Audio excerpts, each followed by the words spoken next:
क्या आपने कभी सोचा है कि रमजान सिर्फ इबादत का महीना ही नहीं, बल्कि इतिहास में कुछ सबसे बड़ी इस्लामिक जीतों का भी गवाह रहा है। कई युद्ध, फतह और ऐतिहासिक घटनाएं रमजान के दौरान हुईं, जिनमें से कुछ ने पूरी दुनिया की दिशा बदल दी। लेकिन सवाल ये है कि आखिर रमजान में ही ये फतह क्यों हुई? क्या ये सिर्फ इत्तेफाक था या इसके पीछे कोई खास हिकमत थी? आज हम बात करेंगे उन ऐतिहासिक जीतों की जो रमजान में हुई और जिन्होंने इस्लामी इतिहास को नया मोड़ दिया।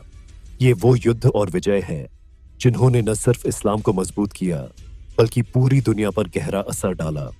बद्र की जंग से लेकर मक्का की फतह, स्पेन में मुस्लिम जीत से लेकर जेरूसलम की फतह तक, हर जीत की अपनी एक अनोखी दास्तान है।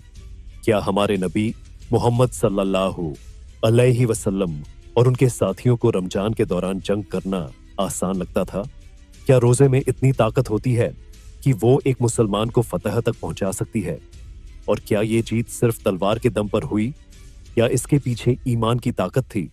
इस वीडियो में हम इन सभी सवालों का जवाब देने की कोशिश करेंगे और रमजान के महीने में होने वाली कुछ सबसे बड़ी इस्लामी जीतों को विस्तार से समझेंगे। अगर आप इस्लामिक इतिहास में दिलचस्पी रखते हो तो ये वीडियो आपके लिए बेहद खास होने वाली है। तो चलो, बिना किसी देरी के रमजान में हुई इन ऐतिहासिक फतह की अनसुनी कहानियां जानते हैं। रमजान की 17 तारीख को इस्लाम के इतिहास की सबसे पहली और सबसे अहम जंग हुई और ये जंग बद्र है। ये लड़ाई सिर्फ 313 मुसलमानों और 1000 कुफ्फार के बीच थी। यह युद्ध ईमान और नफरत की जंग थी। मुसलमानों के पास हथियार और संसाधन बहुत कम थे, लेकिन उनके पास जो था वो था अल्लाह की मदद और हमारे नबी मोहम्मद सल्लल्लाहु अलैहि वसल्लम की दुआएं।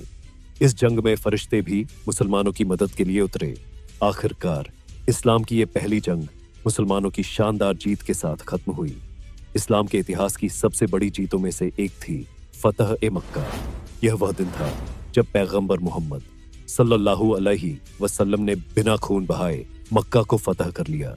10,000 से ज्यादा मुसलमानों की फौज मक्का पहुंची, लेकिन इस बार मकसद खून खराबा नहीं, बल्कि इंसाफ और रहमत था।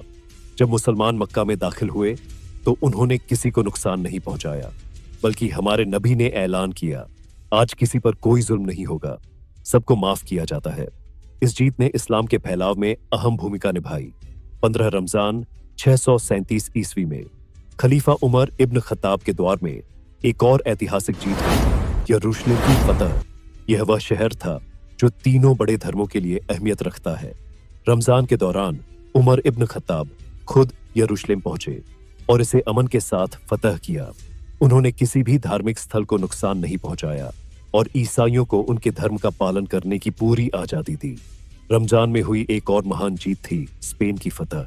मुस्लिम जनरल तारिक बिन जियाद ने अपनी छोटी सी फौज के साथ एक बड़ी ईसाई सेना को हराया। उन्होंने अपनी फौज को जोश दिलाने के लिए एक ऐतिहासिक कदम उठाया, अपने जहाजों को जला दिया और कहा, अब या तो जीत है या मौत। नतीजा यह हुआ कि मुस्लिम सेना ने स्पेन को फतह कर लिया और वहां एक शानदार इस्लामी सभ्यता की नींव रखी।